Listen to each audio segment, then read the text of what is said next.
Baik, bismillahirrahmanirrahim. Assalamualaikum warahmatullahi wabarakatuh. Selamat sore semuanya, selamat bergabung ya. Tentunya dengan Teteh Iing di sini. Mudah-mudahan kita semua sedang berada di dalam keadaan sehat walafiat lahiriah dan juga batiniah kita, dan juga kita selalu mengharap pada Allah ya, Rahman, Rahim, Ridho, Maghfirah Allah yang selalu menyertai kita. Amin ya Allah ya Rabbal Alamin. Mungkin untuk hello Kadin. Mungkin untuk sore hari ini tidak ada keranjang kuningnya ya. Untuk sore hari ini tidak ada keranjang kuningnya. Mudah-mudahan sore hari ini tapi tetap ada sesuatu hal yang dapat sesuatu hal yang dapat kita ambil manfaat dari setiap obrolan yang akan kita sampaikan pada sore hari ini ya. Jadi tadi ada yang bertanya nih dari kakak fans, katanya Teh apakah boleh kita menjimai istrinya tapi istrinya lagi tidur? Aduh kasihan banget ya, itu istrinya lagi tidur tahu-tahu terbangun dan kaget, ada apakah ini? Mungkin nanti istrinya akan berbicara seperti itu. Kakak fans, kalau misalkan istrinya lagi tidur maka itu apakah hukumnya boleh? Boleh. Seperti itu. Tapi kalau misalkan istri kepada sang suaminya itu tidak diperkenankan. Tetapi sebaliknya, kalau misalkan suami kepada istrinya meskipun istrinya itu dalam keadaan tidur, meskipun ya, ini namanya juga hukum. Meskipun sang istrinya itu lagi tidak disadarkan diri, misalkan ya pingsan, misalkan tidak disadarkan diri, apakah itu boleh sang suaminya? Maka itu hukumnya boleh. Kalau kita berbicara akan hukum fikih ya, jadi dasarnya itu tidak apa-apa, tidak apa-apa gitu ya. Itu ada keterangannya di dalam kitab di dalam kitab Fatawi ya. Teteh pernah baca di referensi di dalam kitab Fatawi al-Mu'asirah.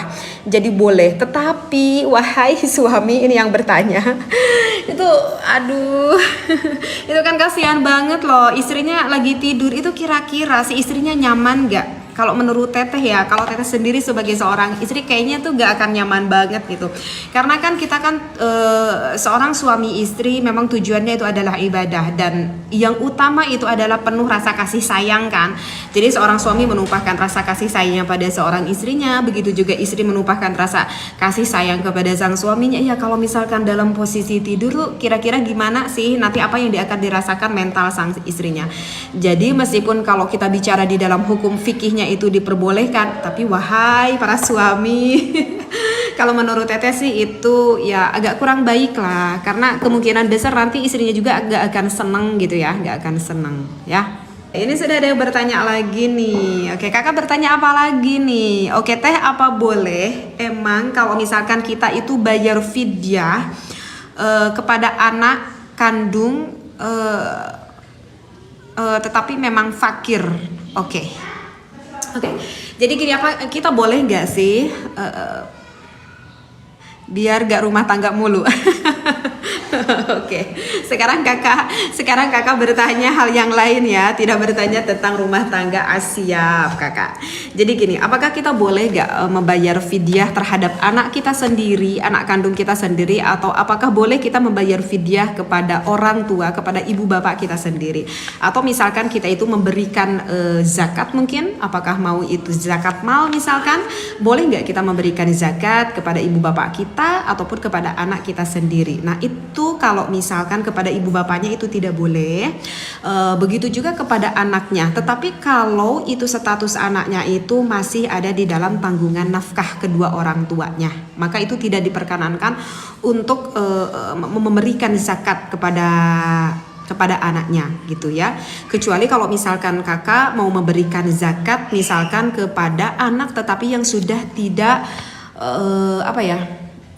yang sudah tidak dari naungan nafkahnya. Misalkan anaknya itu sudah dewasa sehingga misalkan anaknya itu laki-laki sehingga anaknya itu sudah berkeluarga, ataupun anaknya itu perempuan tetapi sudah punya suami, sehingga kan maka anak perempuannya itu menjadi tanggung jawab yang memberikan nafkah itu adalah siapa?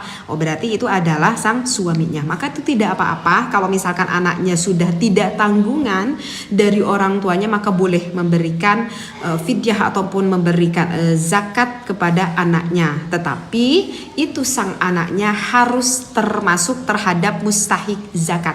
sekali lagi, tetapi itu anaknya harus termasuk mustahik zakat. Tetapi kalau misalkan memberikan zakat atau memberikan fidyah kepada anaknya yang tidak termasuk mustahik zakat, ya itu tidak boleh. Apakah misalkan anaknya fakir, apakah anaknya miskin, apakah anaknya gorim, misalkan seperti itu. Tetapi sekali lagi kakak fans, kalau misalkan kepada kedua orang tuanya itu tidak diperbolehkan, tetapi kalau kepada anaknya, kalau misalkan anaknya masih berstatus diberikan nafkah kewajiban oleh orang tuanya, itu juga sama tidak boleh. Ya, gitu kakak ya. Ini ada siapa nih yang baru gabung? Jika anak hasil hubungan zina, kemudian ditinggal mati bapak biologisnya, apakah masih berstatus yatim? Oke. Masya Allah, ini kasihan banget ya kalau anak hasil itu. Jadi begini Kak Dadang, kalau anak hasil zina, meskipun bapak biologisnya itu ada ataupun bapak biologisnya itu ada, apakah itu berstatus disebut anak yatim? Tidak. Itulah perbedaannya, itu tidak berstatus anak yatim. Karena apa? Karena kalau kita berbicara secara syar'i, ya secara hakikatnya kalau anak hasil zina itu secara hakikatnya, kalau anak hasil zina itu ya kayak tidak seperti mempunyai bapak. Karena kan bapaknya itu ya nanti binnya kan naudzubillah bin iblis kan, meskipun itu anak itu bersih, tidak mempunyai dosa apapun. Jadi meskipun bapak biologisnya itu nantinya meninggal, ya tetap aja kalau secara syar'i itu tidak termasuk anak yatim ya. Tetapi bukan berarti misalkan ada anak hasil zina kemudian bapak biologisnya meninggal, bukan berarti harus mematahkan akan mental dari anak tersebut. Dan itu yang memang harus benar-benar sekali terpelihara mental anak zina tersebut. Karena secara hakikatnya kalau anaknya itu kan gak tahu apa-apa ya, kalau anaknya mah itu bersih, dilahirkan dalam keadaan suci. Karena yang berdosa itu kan ibu bapaknya ya, ibu bapaknya seperti itu ya. Jadi itu tidak berstatus yatim kakak ya.